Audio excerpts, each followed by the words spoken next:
बड़े भाई साहब मुझसे 5 साल बड़े हैं, लेकिन 3 क्लास आगे।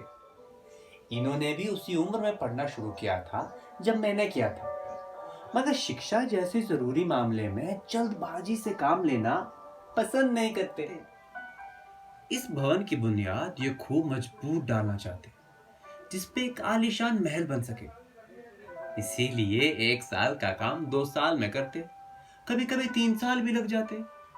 शुरुआत ही सही ना हो तो मकान कैसे मजबूत बने। मैं छोटा हूं और ये बड़े हैं। मेरी उम्र 9 साल की है तो ये 14 साल के हैं।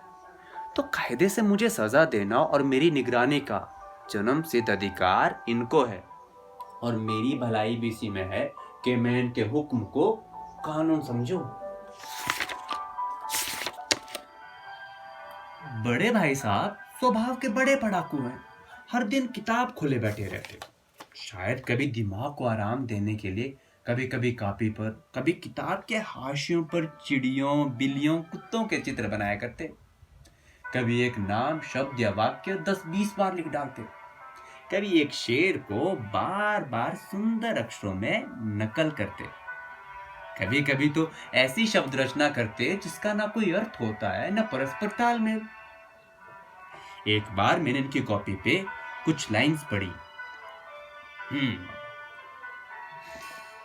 स्पेशल अमीना भाइयों भाइयों, दरअसल भाई भाई, राधेश्याम, श्रीयुत राधेश्याम। 1 घंटे तक यही।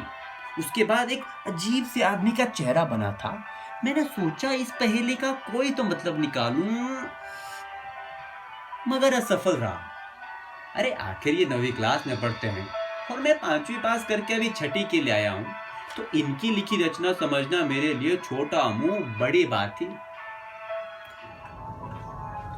नहीं मेरी बात तो मेरा मन पढ़ने में बिल्कुल नहीं लगता। 1 घंटा किताब लेकर बैठे रहना पहाड़ था। मैं मौका पाते ही कमरे से भागकर मैदान आ जाता। कभी गेंद उछालता तो कभी कागज की तितलियां उड़ाता, और कहीं कोई साथी मिल गया तब तो कहना ही क्या, कभी हम वो 4 दीवारी में चढ़कर कूद रहे, कभी गेट पे चढ़कर उसे आगे पीछे चलाते हुए मोटर कार का आनंद उठा रहे हैं। लेकिन कमरे में आते ही भाई का रौद्र रूप देखकर प्राण सूख जाते। इनका पहला सवाल होता, कहां थे?